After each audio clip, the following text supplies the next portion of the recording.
morning, everybody. I'm just going to take this opportunity before I start. If you guys could all join me in giving the staff here a round of applause for the great meal.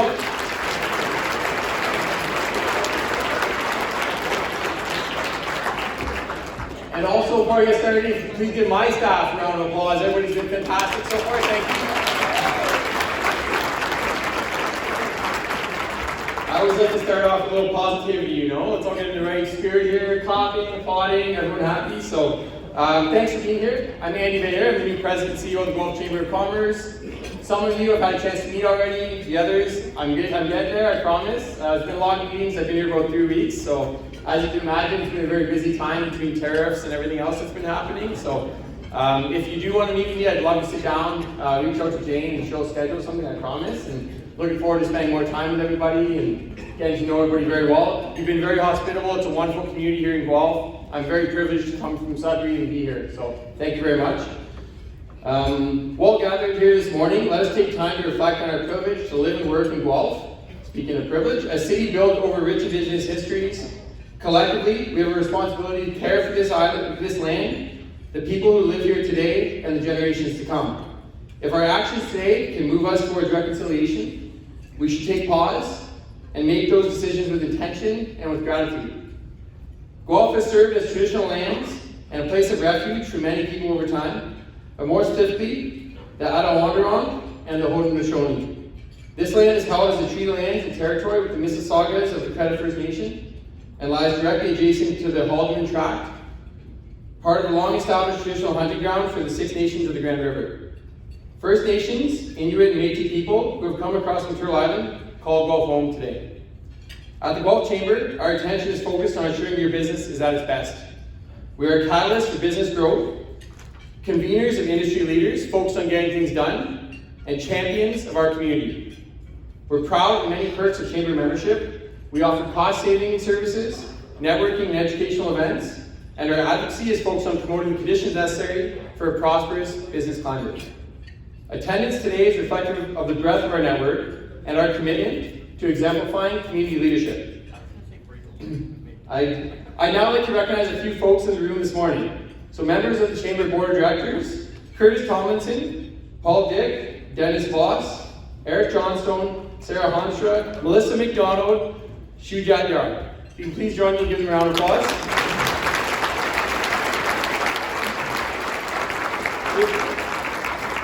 Just so everyone's aware, the Chamber is a volunteer board, and they're tireless volunteers that put a lot of work into making this community a better place and making the kind of business decisions where we can all thrive. So they do wonderful work.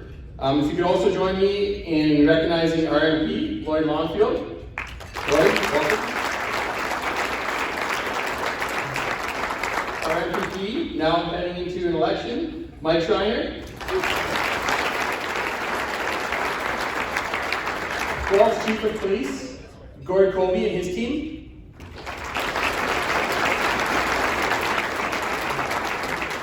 The CAO of the City of Guelph, Tara Baker. And of course, our guest of honor, Mayor Cam Guthrie.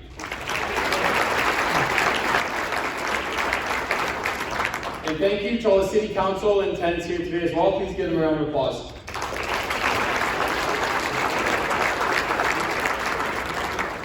Finally, I'd like to recognize the committed community investors and partners in the room who continue to contribute to make events like these possible with us.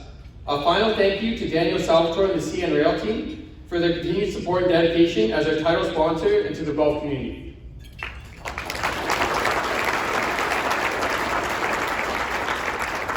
I'd also like to thank some of our other sponsors. I'd like to thank the University of Guelph, Conestoga College, Electra, Fusion Homes, RBC Royal Bank, Skyline Wealth, and the Delta Guelph Hotel and Conference Center. Thank you for all your contributions to the Princeton Chamber, the business network, and the Guelph community.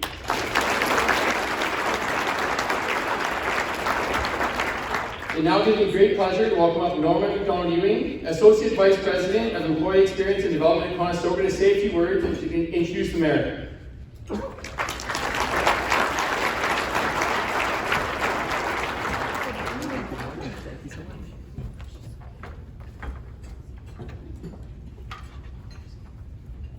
They're so prepared that I see that they have a script for me here too.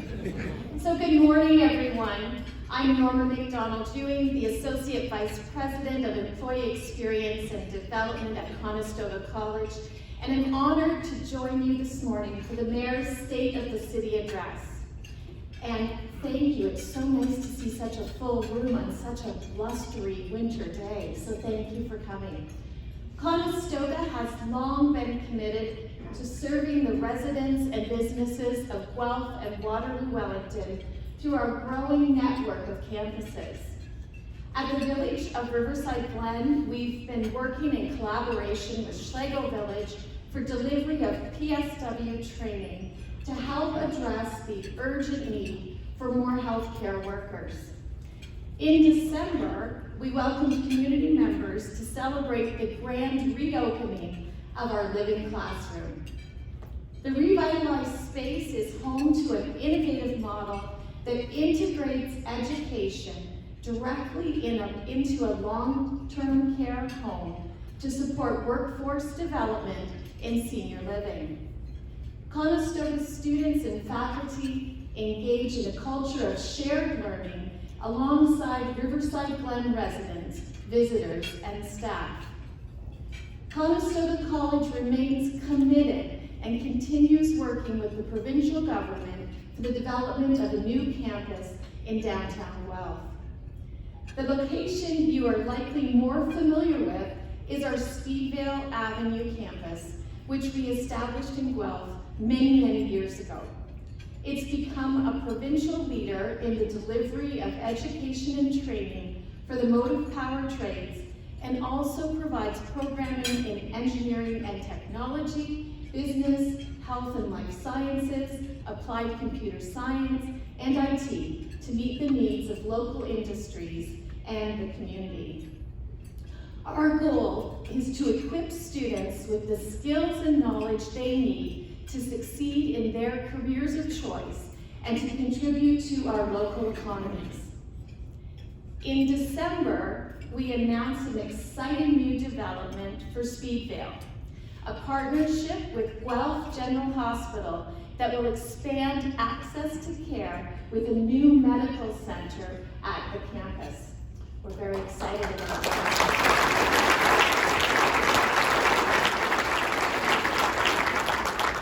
It is exciting.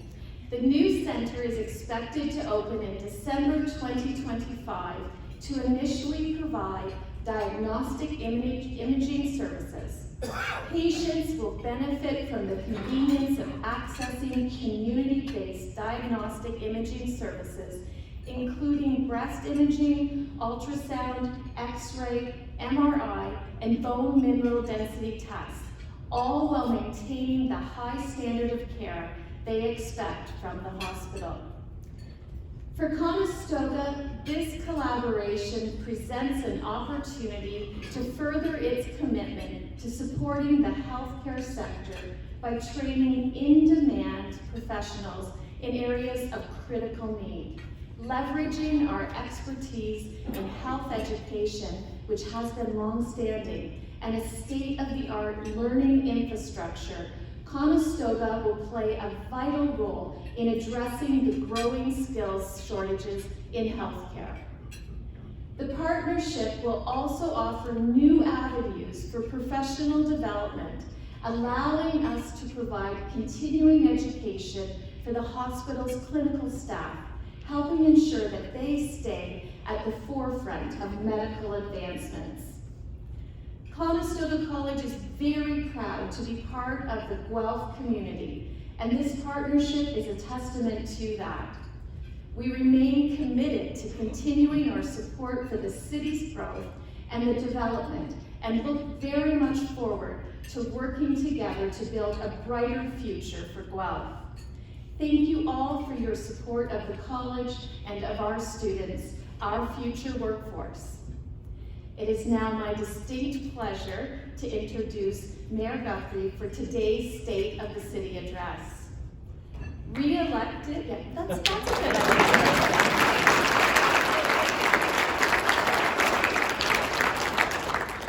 It's always nice to have a clapping audience, isn't it? Yes.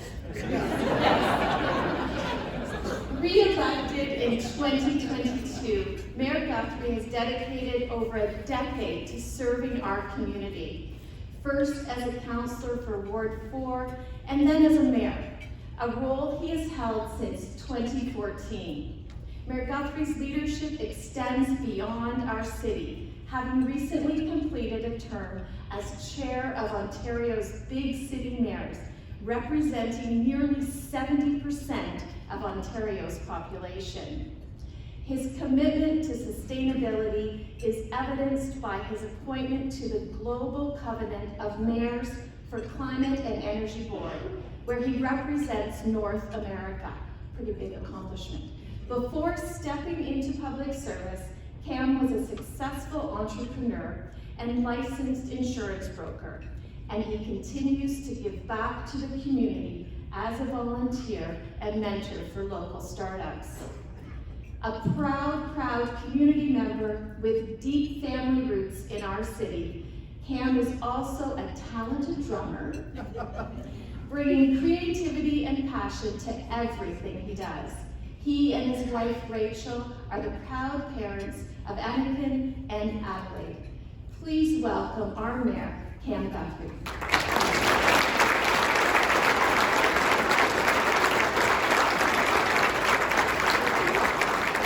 Thank you very much. I really appreciate it. You did a great job. You can come with me everywhere. Well, thank you very much for having me here today. And it is nice to be in a room that is willing to clap, because you don't have to clap for anything I say, but I want you to clap for the people I'm going to recognize right now. This has always been a great moment for me, actually, to really recognize some people in our city through the Mayor's Awards. And so every year we get applications from people and that are being nominated for awards for the good community work that they do. And I'm going to do that now. So I'm glad you're warmed up with clapping, because we've got some more clapping to do for some amazing people in our community. So with that, I'm going to start right away with these awards. Jide Atalola has demonstrated an exceptional and ongoing commitment to the betterment of his community through numerous impactful initiatives. His active involvement with local organizations is a testament to his dedication to helping others, particularly in the areas of mental health, homelessness, poverty relief, and youth empowerment. Now, as the current chair of the fundraising committee at Hope House, he has shown an unwavering commitment to supporting addiction and mental health services. His donations, including a significant contribution to counseling services, further highlight his dedication to this cause. These contributions extend to a variety of other organizations as well, including the Guelph Black Heritage Society, the Big Brothers Big Sisters of Guelph, University of Guelph, YMCA Mobility Program, and I could go on and on and on. His selfless commitment to the community, his unwavering support for vulnerable populations here, and his leadership in numerous initiatives just really embody a spirit of generosity, compassion, and gratitude. The service goes beyond professional responsibilities as well. He consistently gives back to care for others in many aspects of his life. Now, this is not in my notes, but I'm just going to say this. It's always nice to hear others talk about what others are doing. And I often hear in the community about the good work that you're doing. Congratulations. Let's give you a huge round of applause.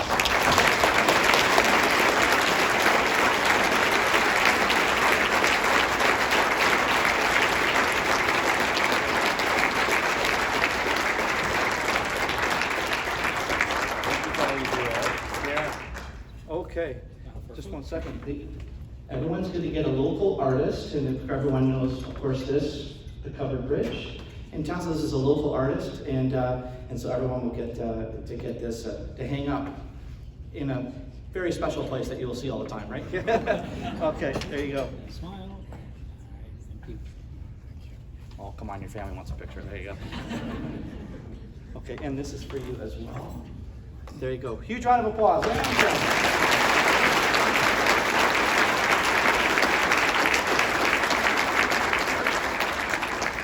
So next up is Madison Landon, an exceptional individual who has not only overcome profound personal tragedy, but has also transformed that experience into being a strong force for change in our community. So at the age of 13, Madison's younger brother, Nicholas, unfortunately died with a head injury from a puck here in our city. And Madison understood the profound need for a safe and understanding space for those that are mourning, like only someone who had lived through that experience could. Recognizing the lack of resources in the area, Madison stepped up and jumped at the opportunity to be one of Nightingale Center's founding members in 2019, where it offers compassionate grief support programs to many. Madison's first commitment was to raise $12,000 in 12 days to help launch the center, but she raised over $20,000. So Madison contributes countless hours every week into identifying the resources the Nightingale Center needs to thrive and grow in our city. She has cultivated a huge network of volunteers, donors, corporate sponsors, and more. She's also a regular and dedicated philanthropist who supports many other causes. Madison is an example to all young people of a growing resilience in adversity and is truly an incredible community champion. Let's really give it up for Madison.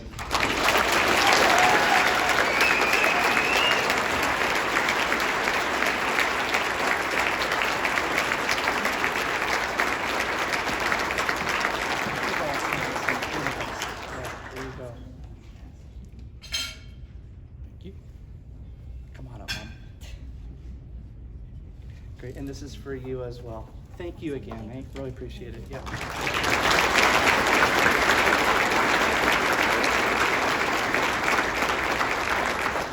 So Rick McConaughey has been an active and dedicated volunteer with the United Way for decades. And he has served in many roles, including time as the lead ambassador who helped guide and strategically guide the organization in raising over $10 million. This has created positive, lasting change for community issues, such as mental health, poverty, inclusion, and more. And in 2020, Rick actually helped the organization adapt and step up as a community leader, definitely during some difficult times of the pandemic in our community. And Rick has served as a champion for the United Way's role as the co-lead of the Home for Good campaign. Many times when faced with decisions on the campaign that were either risky or challenging, I've been told that Rick would just say, we just have to do it.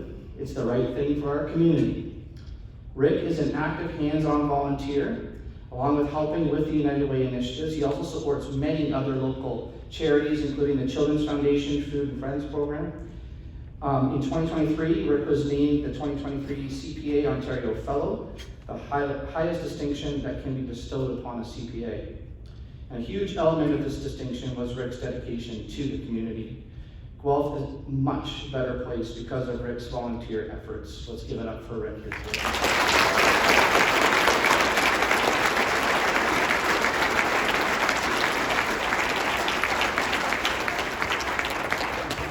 You deserve this. You absolutely deserve this. There you are. Yeah. Thank you. Come on up. Picture for the grandkids. Yeah, there you go. And this is for you as well. Thank you again. Yeah, appreciate it.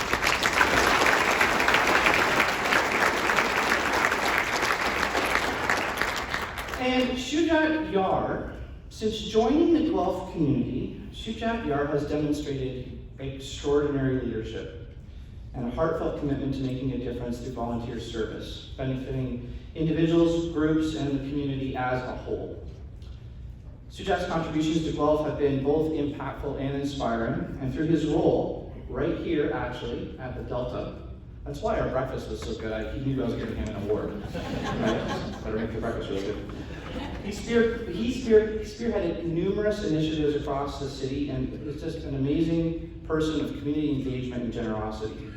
He's been involved in organizing donation campaigns, many of them across the city, installing a culture of also giving and compassion even here at the Delta and everywhere he goes. These efforts resulted in significant contributions to many of the local charities here in Guelph, providing meals for many of those in need. Notably, him and his team supported Hope House, preparing and serving over 200 hot meals just during this past holiday season. Shujat's volunteer service extends well beyond fundraising. He serves on local boards. He uses his expertise and his leadership to contribute to many of those organizations through strategic directions. And his unwavering dedication to service, whether through fostering generosity or mentoring actually other future leaders, has made a tangible difference in many people's lives. He's a community champion whose actions reflect the values of compassion, leadership, and inclusivity. Let's give it up for Sujat. Thank you very much. Come on, in the back.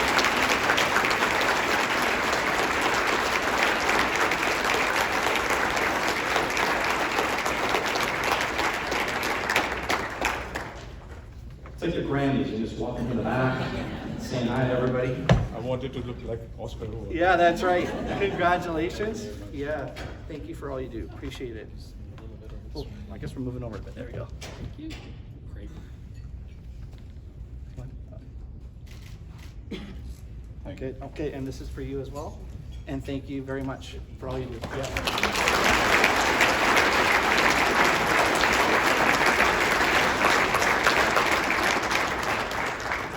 Well, thank you, everybody, and it's a great way to start. There's lots of great people and stuff that's going on in our city, and so I just do want to just take a moment before I dive into my speech, just to recognize some other people in the room. Can I have my fellow councillors put up their hand for me? I see Gawler, I see O'Rourke, I see Busatil, and everyone else is here in spirit. Let's give them a big round of applause. Thank you very much.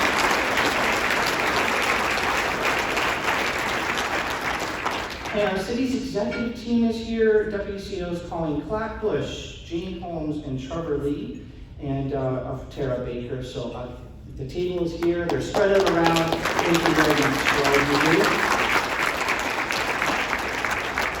Now, speaking of Tara actually stepped into her new role as the CAO for the city of Guelph just late last year. And she was serving as our city treasurer and the general manager of finance. And she has an extensive understanding of finances and the strong management practices that's happening at the city. And her transformative leadership will continue to be invaluable for our city.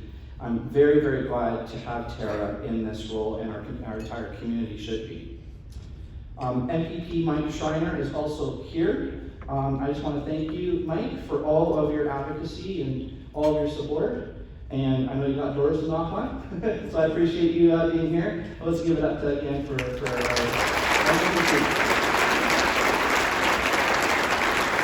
And right beside Mike is Lloyd, and as many of you know, Lloyd has announced he's going to be retiring after 10 years as our Liberal MP.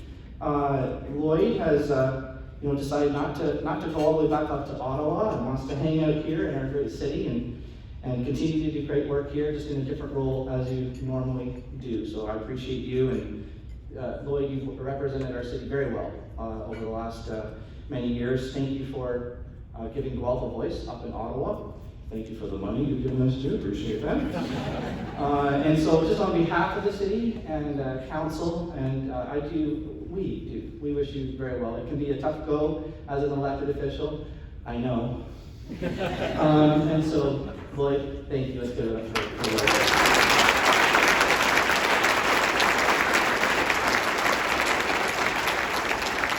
Several of my friends from the University of Guelph are here today, including President and Vice Chancellor Rennie Van Acker. Thank you very much for stepping into this role right now, and I think you're doing an excellent job. And so I just wanted to thank you and your entire team from the University of Guelph. I didn't get to say this to my wife Rachel yet, but at the back of the room you'll see two tables, one Conestoga and one University of Guelph. And I went up to both of them and I said, you're getting my money and our money for our daughter who's going to Conestoga, and our son is going to the University of Guelph. Yeah, so we have a good education system here, and our kids are at both. So we're very, very glad that you are here. And of course, Andy was up here. Andy, there you are. Hey, you can't miss him. 7'8". I'm sitting for you are doing an awesome job. Seriously, you jumped right in. Nothing but positive feedback. So thank you, Andy, for taking on this leadership role at the Chamber. Myself, council, and our staff really look forward to working with you on a lot of united things that we want to have our city succeed on. So thank you, Andy, for being here, and thank you for what you're doing. I want to just thank the Chamber staff, of course, the Delta staff for the breakfast, and then of course I just mentioned Rachel. So I cannot tell you how blessed I am to have the best wife and partner in the world. So Rachel, you are my rock, and so let's give it up for the best person in the room.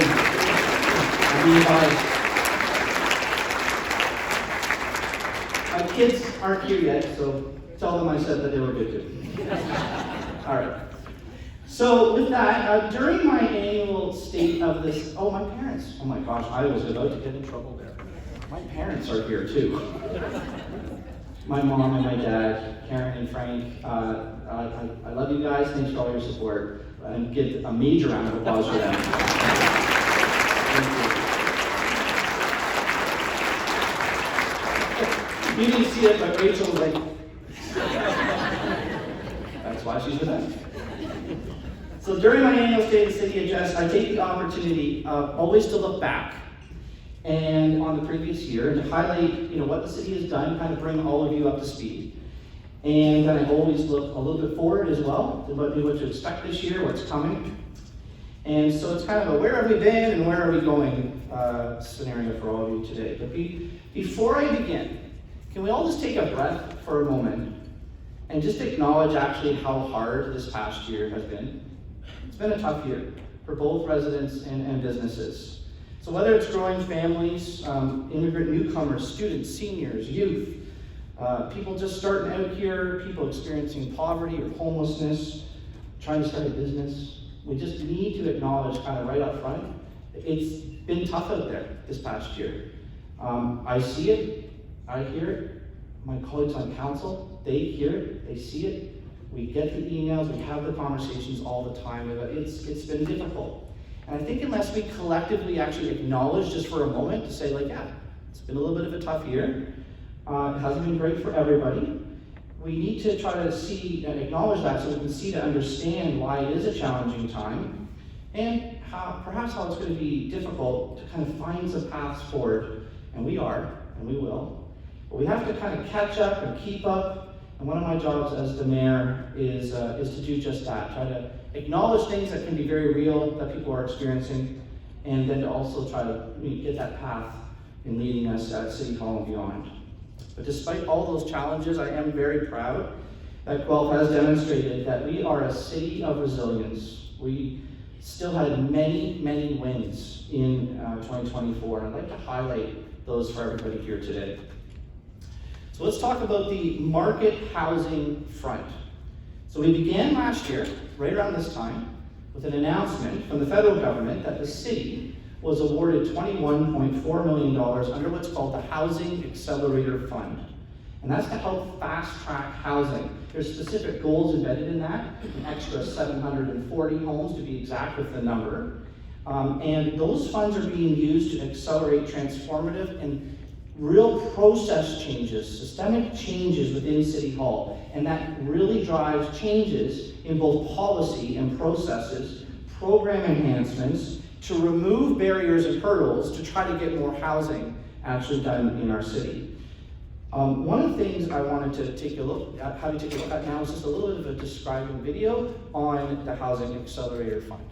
New funding is helping the city of Guelph get more homes built faster. In January 2024, the Government of Canada announced $21.4 million for Guelph through the Housing Accelerator Fund. The funding will help the city incentivize the creation of 739 new housing units above the city average by 2026. Here are some of the steps we're taking. We're removing barriers and speeding up development application approvals with streamlined, modernized processes. We're exploring incentives for homeowners to build additional housing units like basement apartments or self-contained units in backyards. We're looking at our zoning regulations and how we can better enable additional housing units in Guelph's residential neighborhoods. We're exploring partnerships and grants to make it easier to build affordable housing units. We're accelerating the work needed to modernize municipal infrastructure like parks and roads to keep pace with housing targets. And we're looking at city-owned lands and partnership opportunities that will unlock more space for affordable housing. By using this funding to accelerate transformative changes to how we approach getting homes built, we'll see long-term benefits that will continue to stimulate construction of almost 9,500 housing units in Guelph by 2034. Learn more about these and other plans to build more homes faster in Guelph at guelph.ca/housing. So that's a little describer there. It's fantastic background music in that video too. But the first year of the Housing Accelerator funding focused, as I said, on policy, which leads to process, which then needs to lead to results. Of course, in the end, the city will be judged by our results. But we first needed to build all that policy and process work as a foundation. So 2024 was largely about altering the policy landscape so that the city can be ready for the big housing changes that are coming. Now here's some of the policy actions that the city has taken. In December, Council approved amendments to allow up to 4 units as a right on properties. In 2023, the province had already mandated 3 units as of right, but Guelph is saying, no, we're going to do 1 additional. So now it's 4. Guelph was actually ahead of the province on these legislative changes, and we are continuing to lead. Here's one that I just toured a few months ago that was built in town. At the same time, Council approved Guelph's 10-year housing affordability strategy, which builds on the work of the city's official plan and Wellington County's 10-year housing and homelessness plan. This strategy includes 30 actions that support the citywide 30% annual affordable housing target and addresses affordable housing issues in the private market. Now, of the 30 actions in the strategy plan, a significant one is actually being presented to City Council just next week. The Community Improvement Plan provides incentives for development for affordable housing, and the proposal includes a vacant unit renewal grant to convert uninhabitable residential and vacant non-residential space into affordable residential rental units, a new affordable housing unit grant to develop new purpose-built affordable rental or ownership units, and an additional dwelling unit grant to develop new affordable ADUs, additional dwelling units, for rental. A small selection of the other strategy plan actions that stood out to me personally, and they do have my full support, so a little wink, wink, nudge, nudge to my council mates here as we vote on this, is reducing or removing parking requirements for new affordable housing. Installing parking adds a significant cost to building housing units, so allowing their reduction just makes financial sense. Collecting, monitoring, and using data on existing affordable housing stock to guide policy development, which could potentially then lead to things like perhaps a rent eviction bylaw, rental replacement bylaws, and issuing a call to all community organizations and private developers who have land or existing buildings available that could be converted into affordable housing. It's important for the city to engage and partner with different groups from across the city to help address our housing affordability challenges. Now, the city is also initiating the Downtown Building Heights Study to increase flexibility for higher density development throughout the downtown. Strategically locating taller buildings in specific areas will help limit impacts on existing neighborhoods, and it will also help try to protect the historic core and our heritage as well. Even the Catholic Diocese has reached out to my office with renderings of potential height and density in the downtown core. Take a look, just like that, right there.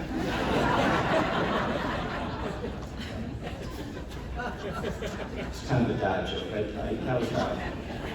Someone's gonna take a picture of that, and it's gonna be all over social media. They're like, look at this, it's real. Look, increased heights and density will produce more property tax revenue with decreased operating impacts that will benefit the entire city, no matter where you live. or operate your business. There are still more policy initiatives to come, folks, but actions the city are previously undertaken and are taking, they are showing great results. So I want you to watch one of those results right now with this video.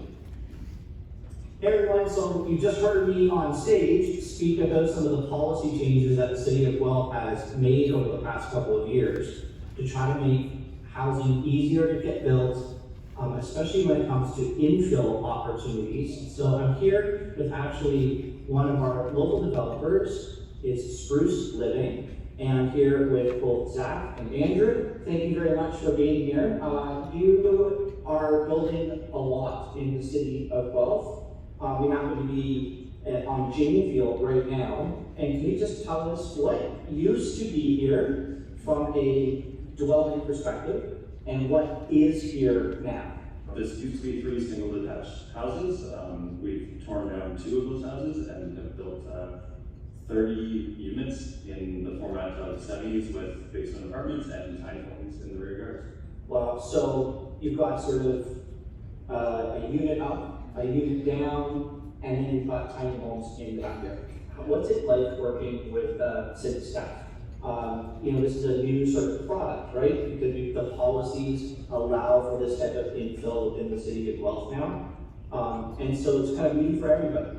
What's it like working with the city to try to get these things done? Yeah, they've been great. I mean, since the start, like I said, April 23, and even the year leading up to that, and going through the changes that were required to the zoning bylaws.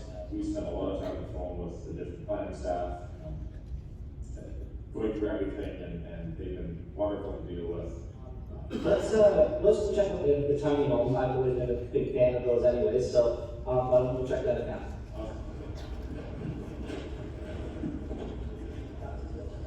So we're in the tiny home, but it doesn't feel too tiny. This is a 2-bedroom. Yep.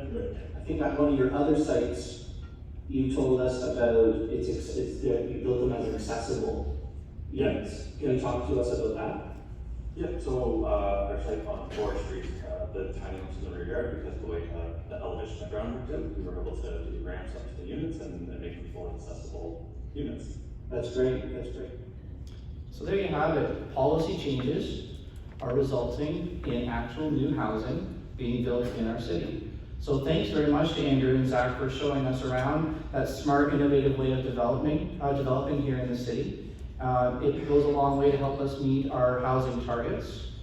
And these sites are simply amazing. They really are. And they could serve as inspiration for a lot of us here in the room. Just want to recognize my son who showed up.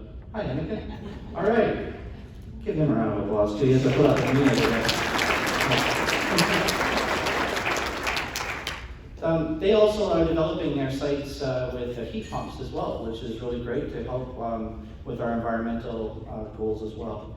And you heard, they also had positive feedback working with our staff in the whole building process. But they aren't the only ones that are saying some really great things about working with the city. Here are some actual quotes sent to the city randomly that demonstrate the value, the dedication, and professionalism our city staff are bringing to housing developments here in Guelph. Overall, the new process is much better. We're anticipating that this will streamline the process and save about 2 weeks from not having to demo, rebuild for inspections, and anywhere from $5 to $30K in hard costs per triplex. I wanted to tell you that I have been working with another city to get a building permit. It was 15 days after I dropped off the permit before I heard anything from the plans reviewer, and no one even let me know it was done. I was kind of greeted with terseness in every conversation with the staff there. Such a stark difference to what I've always experienced here in Guelph. Makes me feel very grateful for the work you and your team in Guelph are doing. You have been working so hard to improve the process for members of your community. I wanted to let you know that top to bottom, the process was easy. The inspectors were accommodating and willing to work outside the lines a little bit to allow common sense to prevail. Thank you for your work to improve the process for members of our community. Here's another. I also wanted to express my heartfelt gratitude for your exceptional support throughout the building inspection process. Your prompt responses and efficient handling of every step made a significant difference in ensuring everything was completed smoothly and on time. Thanks to your professionalism and dedication, we were able to finalize the inspection without any major issues. I truly appreciate the effort you put into making this process seamless for us. So of course, it's all well and good to look at the big picture when it comes to housing, but it's also important to look at how residents are actually impacted by these different housing initiatives and policy changes. So I had the pleasure of actually running into someone totally by accident in the city just in December last year. And I had this really heartwarming discussion with a senior about her housing struggles here in Guelph. Now, she's been a resident in Guelph for a very long time, but she was told that she needed to find a new place to live. In our current housing crisis, it literally seemed impossible for her to try to find another place that could accommodate her, but also that was affordable and in her budget. So unfortunately, she was left with no other option, but she was starting to look outside of town, about 45 minutes away from Guelph. And that was a huge problem for her because she has an adult son. The son does live independently, but has developmental challenges and needs to be close to her son on a daily basis. Moving out of Guelph would have created a huge burden for her, but it literally seemed like it was the only option. That is, until a backyard tiny home additional dwelling unit became available, and it shoved them a lifeline. I'm thrilled to say that her new home, which is now made possible because of the policy and process changes that we've made at City Hall, she has found a tiny home that she is able to now rent and stay in Guelph at a monthly price that she can afford, and she can also be really close to her adult son that needs help. This is just one example of what housing affordability strategies, policy changes, and process can do to try to make a real difference in people's lives. But I do want to talk to you now about some of the numbers. In 2024, the city unfortunately did not meet its provincial housing target of 1,500 homes. As of the most recent reporting date, there were only 849 housing starts in the city of Guelph. To put things into perspective though, Guelph is far alone in this issue. Of the 50 municipalities that are provincially tracked, Guelph is one of 41 that did not meet the housing targets last year. Still, of those cities, Guelph was in the top 30% of doing as well as we possibly could.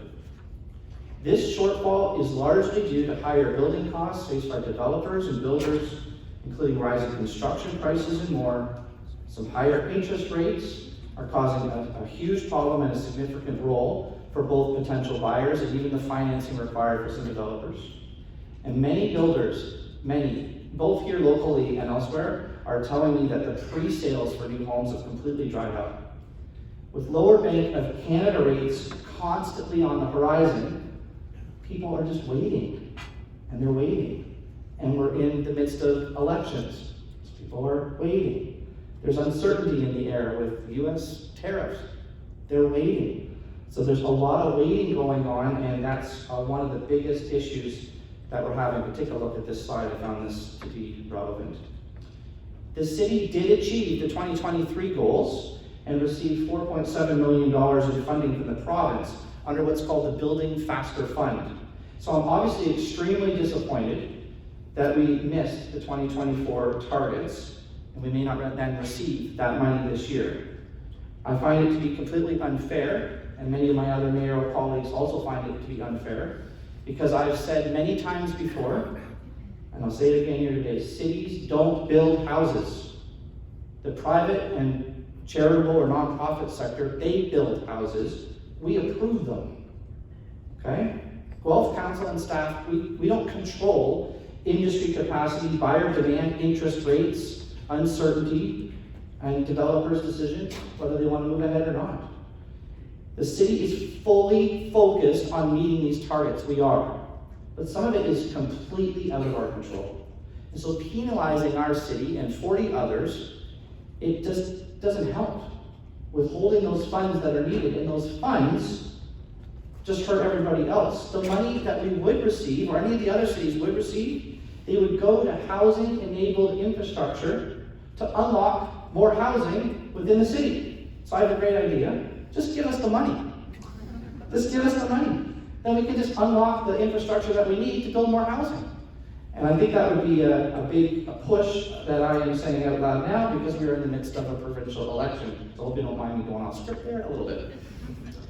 Look, there is certainty around some money starting to come from upper levels of government, especially, and I will give credit where credit's due, the Ford government did give some money to us just late last year to help out, but more is required.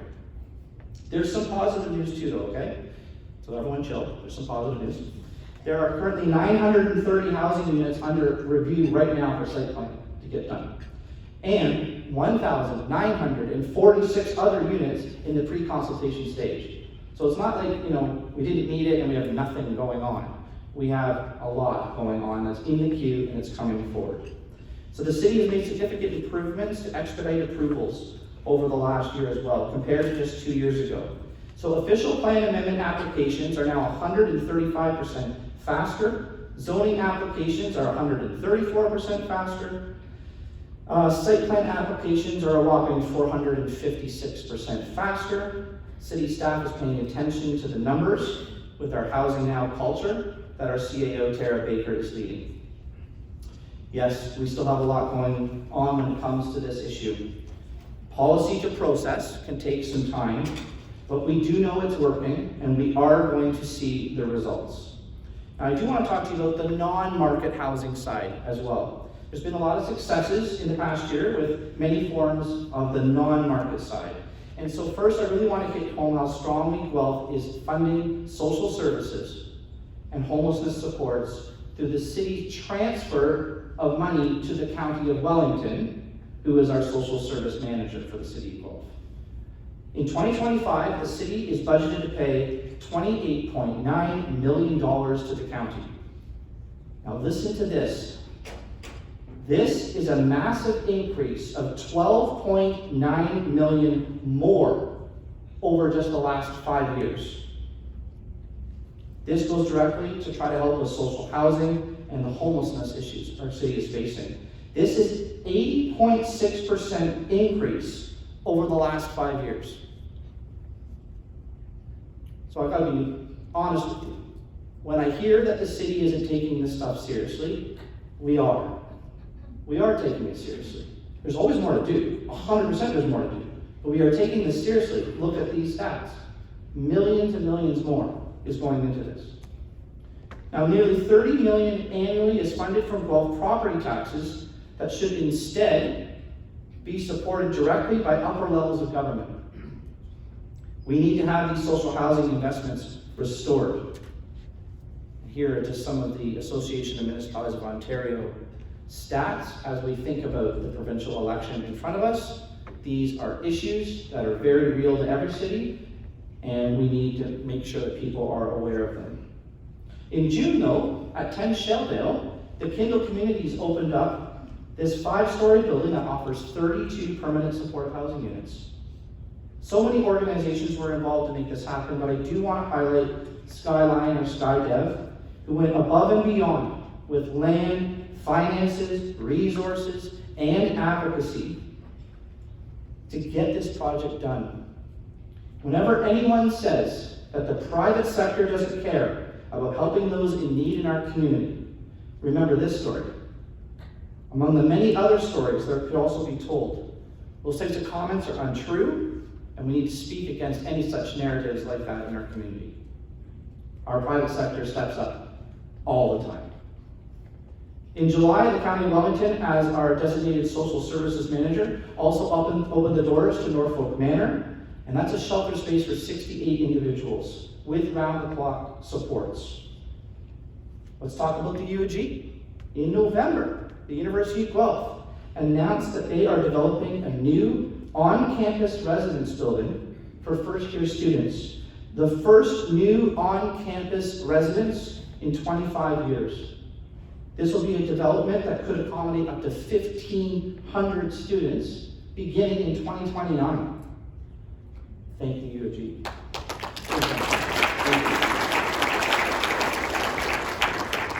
In January, the Elliott community celebrated the grand opening of the Enbro Long-Term Care Home redevelopment, which added 29 new long-term care beds to our community. And opening any day now, it's going to be 65 Delhi Street, which is a transitional housing project, which will support up to 28 individuals with transitional housing. Although housing was undoubtedly the biggest focus in 2024, I want to quickly mention a few other key highlights from last year.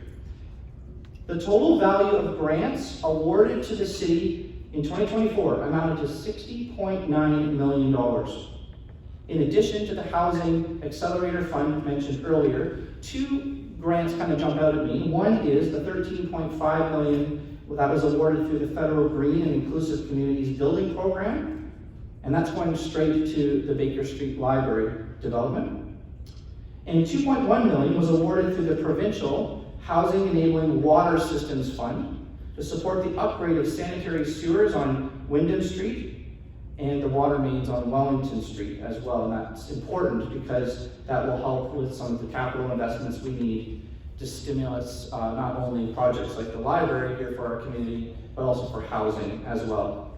These also create jobs locally too. We should never forget that. And so these are, economic turbulent times. There's some uncertainty. So the type of grants that we're getting from upper levels of government is really quite good. In June, the city released its 2024 satisfaction survey results, which show that the residents continue to be happy with life here in Guelph. Despite inflationary and other affordability pressures, 88% of residents rated the quality of life as good or very good in Guelph. 70% continue to believe they receive good value for their tax dollars. 88% said they were satisfied with the information or services they receive when they interact with the city. And the most important issues for Guelph residents were, should be no surprise, housing availability and affordability, poverty, homelessness, social issues with food security, and property taxes, or just taxes in general. Not even just property taxes, all taxes in general. I'm with them on that one. I found that to be funny. Thank you everyone for laughing. Now in July, Stats Canada released their annual Crime Severity Index rankings, which ranked Guelph at the 8th lowest nationally and 4th lowest in Ontario. This is the best score that the city has achieved since 2015. And at that time, we ranked 19th. I think we should give a huge round of applause for all of our emergency services.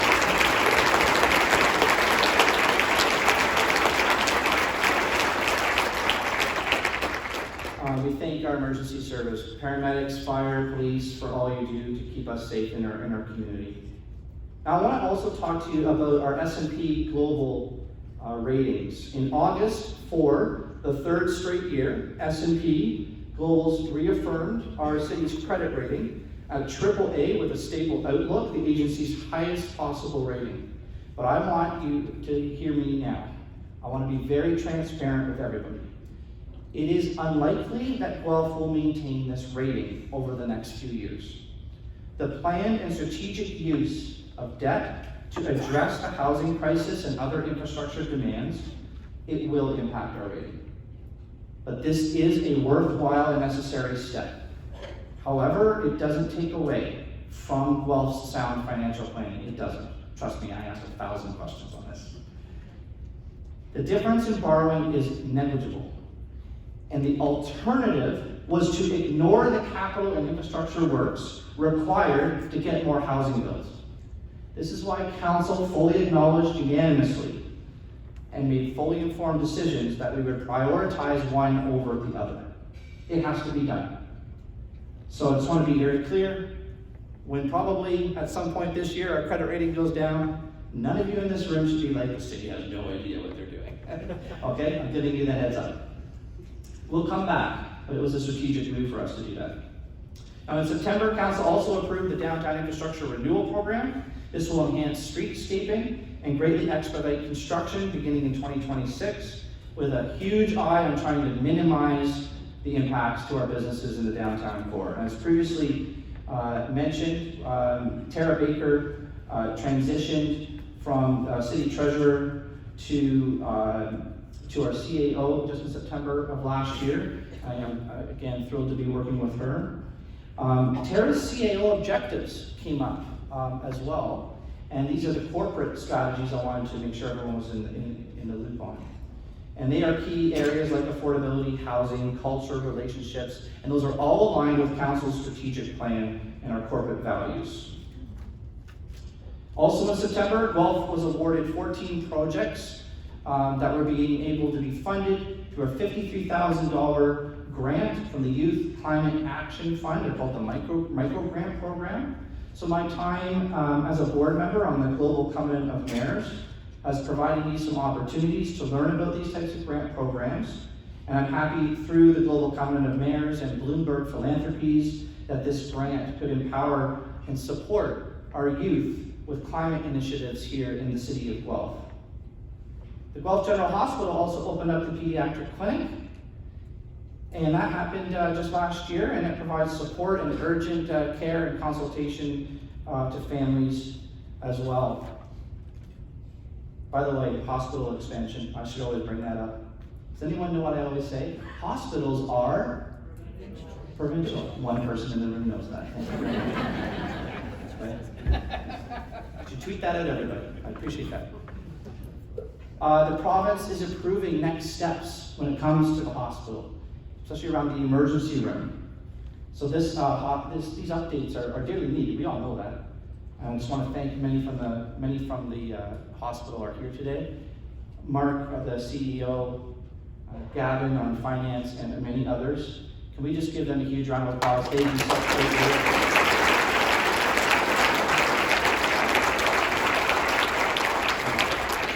From the foundation as well. If you're ever looking to give some money somewhere, the hospital will never say no. So look, we desperately need these upgrades at the hospital, big time. Everyone knows that. And they are working on it, and we really need some pressure on the province. Let's put it bluntly, we need some pressure on the province to make sure that they come to the table on that. We also, in October, had the Guelph's public space use bylaw come into effect. The St. George's Square encampment was abandoned, it was dismantled, and returned the square to a public realm for use for everyone. Fortunately, I'm very pleased that a majority of the unhoused people that were there, they took advantage of the emergency shelter space or other units that were being offered to them. That's a good thing. If we're going to get our public spaces sort of back like this, we also have to remember that there are real people struggling, and we want what's good for them too. So I'd like to thank various shelter organizations that help with the chronically unhoused in our city. And please forgive me if I miss a few here, but Stepping Stone, the Wyndham House, Guelph Wellington Women in Crisis, Hope House, Salvation Army, Chalmers, Thresholds, Kindle Communities, Michael House, The Bench, Community Health Care Center, Guelph Wellington Poverty Task Force. Dominica, where are you? I saw you in the room somewhere. Dominica, thank you. Let's give all of these organizations, and forgive me if I missed a couple, let's give them a round of applause because they are in the thick of it, and they're doing a very good job.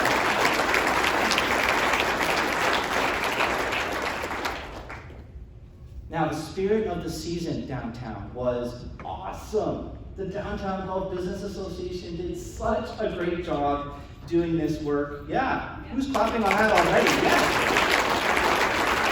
They had the Santa Claus parade, the Santa Run, the mayor and council tree lighting with a live band. We had indoor and outdoor marketplaces, the little huts so these little businesses could succeed and get their products out to people at Christmas time. But this is very cool. They actually were able to raise $34,000 through this event to give back to the Keep Kids Fed at Home charity through the Children's Foundation as well. So I just really want to take a moment to say thank you to the DGBA, the Downtown Guelph Business Association, and all the sponsors that made that work. It was beautiful. It was absolutely beautiful. And it was a real draw on tourism as well. There was a lot of people from outside the city that came and experienced that. Throughout the year, city staff has also gone and visited over 3,700 businesses across Guelph. Businesses that participated, giving valuable feedback and information to try to strengthen what our city is up to.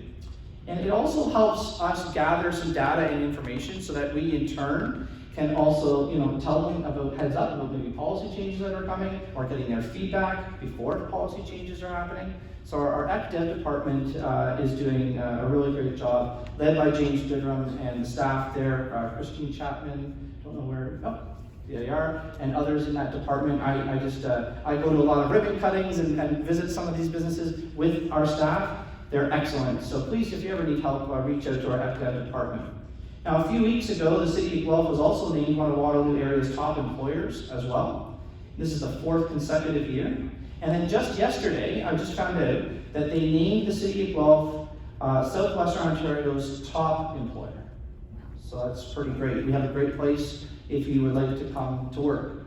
A little iffy on the mayor, but everything else is good atmosphere there. So yeah, come and check us out if you're looking for work. Look on our website and see what's available for you there.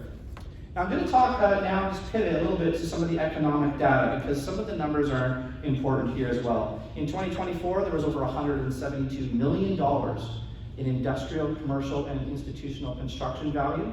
106 permits for industrial valued at $5 million, 267 commercial permits valued at $75.5, 34 institutional permits valued at $40.6 million.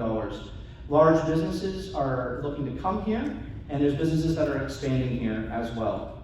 In fact, just last week, Linamar is also expanding its operations across the province, creating thousands of jobs. It was announced $1.1 billion investment from Linamar, including investments from both the province and the federal government.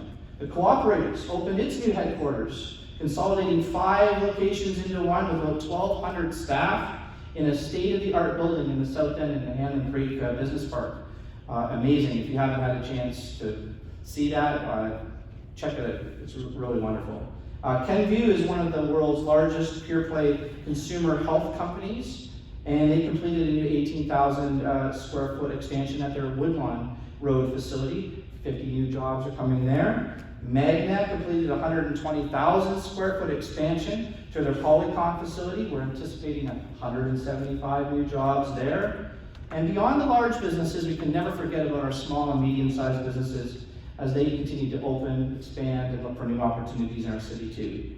Speaking of tourism, like I mentioned with the DGBA, we had the Grand Slam of Curling as well. The city and its partners awarded $86,000 in tourism funding. The Grand Slam of Curling was packed in our downtown for almost a week, and Guelph got a lot of love for how we were able to really bring that together, both locally and nationally, with the Grand Slam being promoted.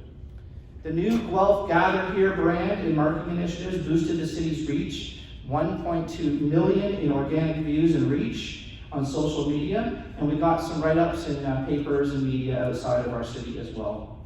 So before I talk about what's in store for 2025, I want to look back at my State of the City just from 1 year ago.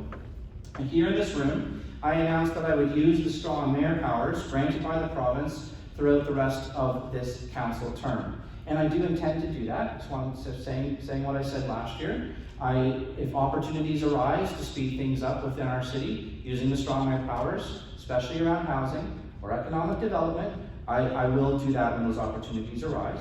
And I will do it very collaboratively in advance with my council colleagues and getting input from them. But it is a tool that can look to accelerate opportunities within the city, and I will intend to use that when the opportunities come.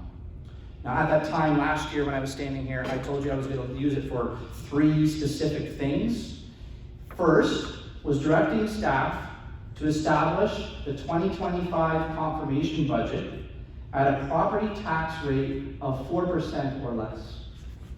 The second one was directing staff to identify strategic real estate partnerships on underutilized city-owned lands or assets that could be changed into housing. And the third was to direct staff to present to council the logistics required to provide a temporary structured encampment site for those experiencing homelessness in the city. And that final directive would have to be in consultation and relationship with the County of Wellington as the social services manager, alongside other healthcare workers that could wrap around supports and operating supports that those people would need at that site.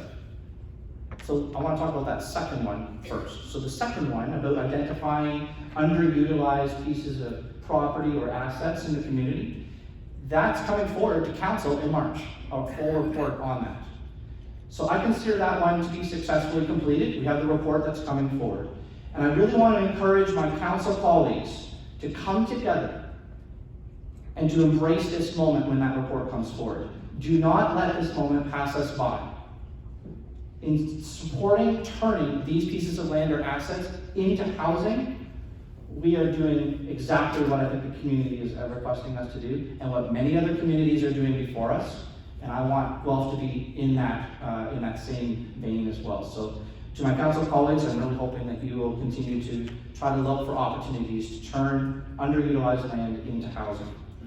Now regarding the third one, the temporary structure, like the tiny home type of structured site for an encampment site, the city has done some significant work on that. They technically fulfilled my direction, which was to bring a report to council in the summer of last year. Council then referred the matter to the County of Wellington for their input and review. And we have been told that the county is looking to report back on that very soon, like within the next month or two. And so then we will have some more information in regards to that, whether or not we move forward with something like that. Now, some may say now, okay, well, 2 out of 3 isn't bad. But I am disappointed that my first directive concerning the budget was not realized. We did not achieve the 4% or less budget. And so your natural question is going to be, well, why? Which is fair. Why? Why didn't you do that? So under the original multi-year budget, 2025 saw a projected property tax increase of nearly 10%. And 7.4% of that was just the City of Guelph portion. 2.4% of that was going to be the local boards and other shared services that are sort of outside of the city's jurisdiction. But working collaboratively with staff, we did achieve a draft cap on the city portion of the under 4% numbers we needed. I then spent a couple of weeks going across the city, listening to town halls, doing an online town hall, listening to feedback from businesses, residents, my council colleagues, staff, and more. And these discussions did help me craft what I consider an even better budget, with targeted changes that made the city more welcoming, accessible, and affordable for those that need it the most. These improvements, though, they came at a cost. In November, my budget was then formally presented to City Council as a whole, where they amended it a bit further, and they increased the city portion to 3.66%. But let's just stop here for a second. It was proposed to be 7.4%. Okay, we got it cut in half. Got it cut in half at 3.66%. And so I personally am very proud of this. We had to find $15 million in reductions to accomplish cutting the property tax impact by half. And so when, though, our portion is added to the outside boards portion, which for them equal 3.12%, you add those together and that's where you get the 6.78% total. So I am still glad that I used the strong mayor powers last year to set the course for a more affordable budget. If all of council, including me, this isn't just on council, if all of us had just not done anything, if we had just simply adopted the original budget, we would have had a 10.51% tax increase. And of course, that's unacceptable. That's way too much. So it is 35 to 40% lower than what we had originally thought. But these increases are too high. They are, and the impacts of affordability to residents and businesses is too much. And so we need to look to do much better moving into next year. So I've talked to many, and I recognize that we did a good job, but this is why this year I am using the strong mayor powers to have a conversation with council and staff first, public meetings, so if you want to get involved, to hear feedback about maybe the collective goals, not just mine, but the collective goals that we could try to set the course for staff to look to have the inputs for the budget impacts moving into 2026 and 2027. And so ultimately, at the end of the day, I still am required actually by law to use the strongman powers around budget. But I think the discussion with council first is important, and I'm really looking forward to that. I just want you to know I'm 100% committed to doing better in the 2026 budget, and I'm sure my council colleagues are too. Now, heading into 2025, here we go. Next year certainly promises to be largely uncertain time. With the provincial election now underway, a federal election on the horizon, the ramifications of the US election unfolding in real time, and the city of Guelph has to step up. We must be flexible, we must be dynamic, and we must be resilient. Getting things done faster is one part of the formula on issues we need to address. But getting things better is also key. One area I've been discussing with city staff overall is around construction management across the city. In an aging city with old pipes in the ground that need to be replaced, and a large portion of our annual budgets are dedicated to road work and other, fixing the pipes in the ground, there's that old saying in Canada, there's only 2 seasons, winter and construction. And so, as much as everyone braces every year for the rollout of all the major road and infrastructure construction work, my push is to find ways of doing it faster and better. And this is why I'm excited to announce that we are now undertaking a full review in 2025 to identify opportunities on such things as doing construction faster, enhancing construction communications, both internally and externally, both prior to, during, and after, improving the construction quality assurance, quality control, any construction mitigation initiatives that can maybe look to support impacted businesses, further relationship building, internal design, tender and contract improvements, including difference of standards of risk tolerance about what we will do in the construction, and other process improvements all around construction within the community. Now, fortunately, there are already several good news stories now for 2025 that I want to highlight. The first, as part of the 2025 budget, I ensured that the city made strategic and compassionate investments in transit. The affordable bus pass is now free for individuals and families in the city who earn under 75% of what is called the low income cutoff. I have talked to many of these transit users, and when they find out that they just realize they're saving $240 a year, money that can now help them go towards food, other transportation, healthcare, and other necessities, rent, they're thrilled. Many of these individuals that will now have free transit are on ODSP or Ontario Works, and those supports have not even kept up with inflation at all. And they're underwater, many of them. This is a real lifeline to these people to help them save some money to be able to get around to the things that they need within our community. The impact is actually really far-reaching. Seniors can now ride the bus for free every day on Thursdays. And finally, youth, ages 13 to 17, can now ride for free after 5 p.m. on weekdays, every single weekend, and all of July and all of August. So a couple years ago, the city did it free up to age 12. We're now expanding that. And I've heard from many high school students, many parents and families, they're thrilled about this, especially the parents because they don't want to drive their kids around. They're like, go take the bus.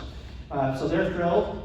And it will help increase ridership within the transit system too. And some of the upper levels of government funding that we get are tied to ridership numbers. So if we can actually up the ridership numbers in this way, we get some more money to help with some of the operations and our capital that's there too. In addition to the Youth Climate Action Fund grant money I mentioned earlier that we got through the Global Covenant of Mayors and Blueprint Philanthropies, I am thrilled to announce that just yesterday, Guelph was confirmed that we are now receiving an additional $100,000 US to activate youth-led climate initiatives in our community. So that's like $7 million Canadian. That wasn't my notes.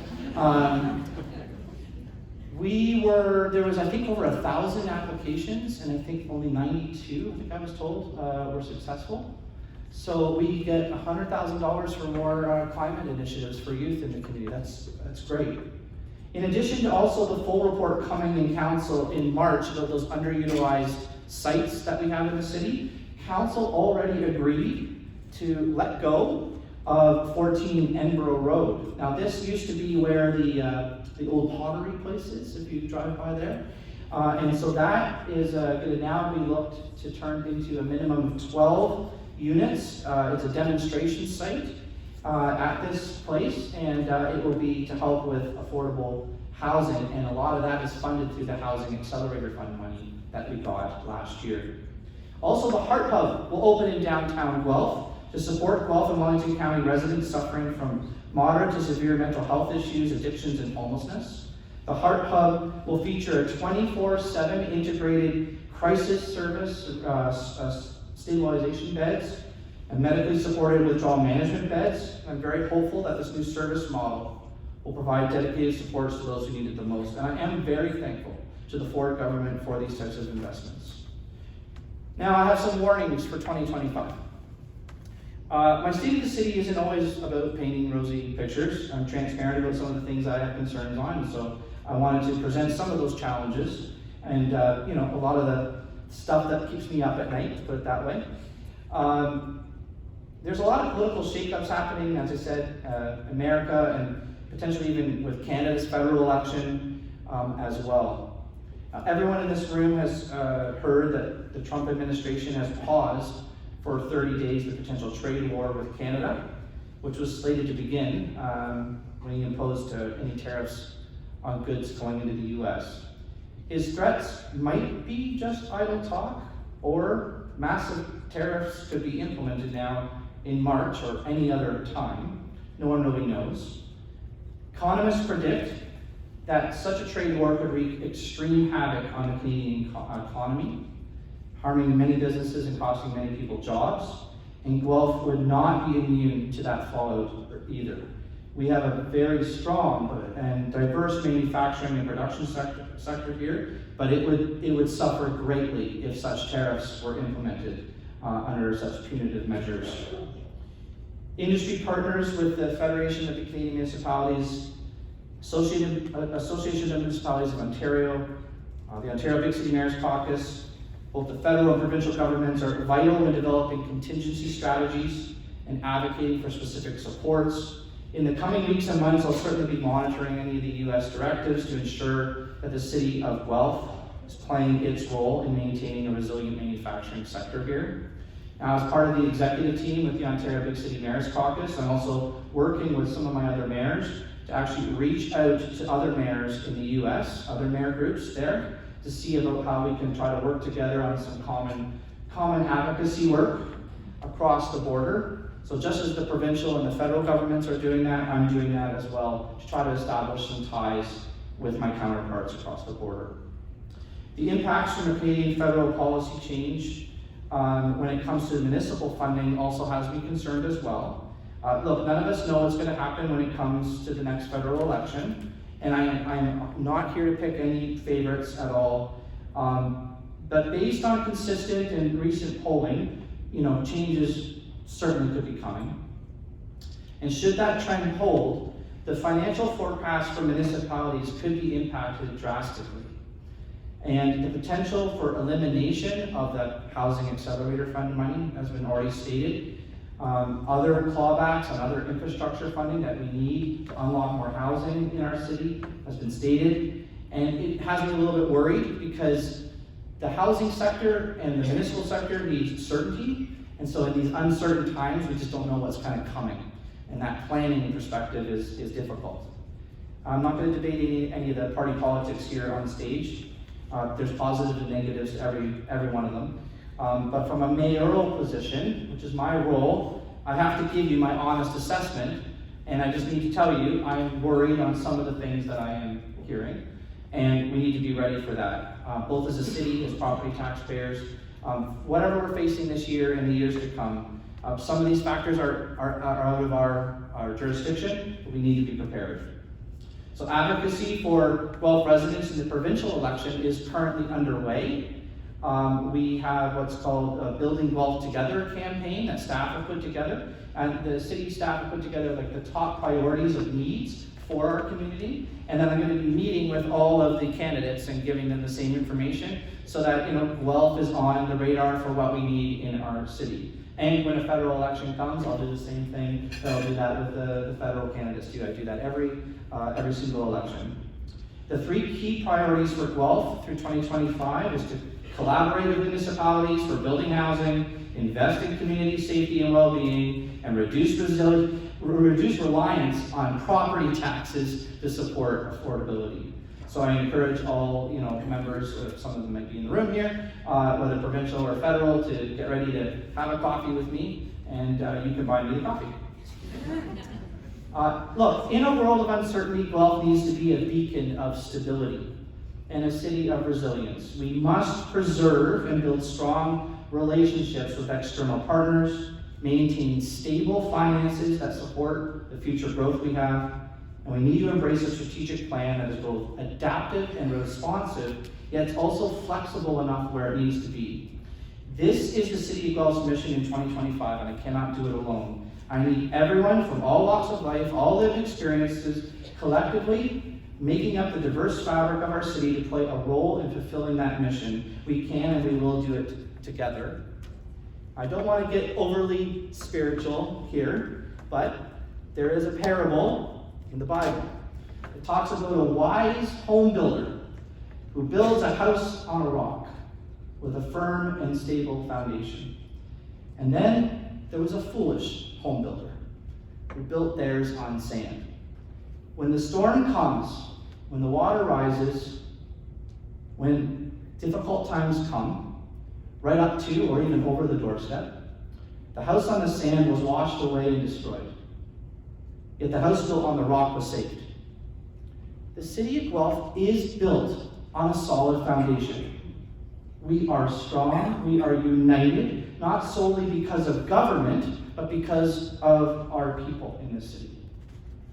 If as a city we are about to push through some difficult times that are coming, I couldn't imagine doing it with anyone else. My council colleagues, the businesses, the residents, the old, the young, the immigrant, the person that's been here for 100 years, the chamber, home builders, private, nonprofit, the charitable people in our city. We can do this. We'll stand together and we'll weather the storms. Guelph won't back down. We'll get through it, and more than likely, just as we have in the past times with different struggles or storms, we will come out of it much stronger because we have that foundation built on a rock. And I'm very proud of our city. We all should be very proud of our city in this moment. Let's make sure that we speak as one voice, saying that we have a great city of resilience, and let's move forward together into 2025 no matter what comes our way. Thank you very much, everyone, and I'll take some questions now. I appreciate it.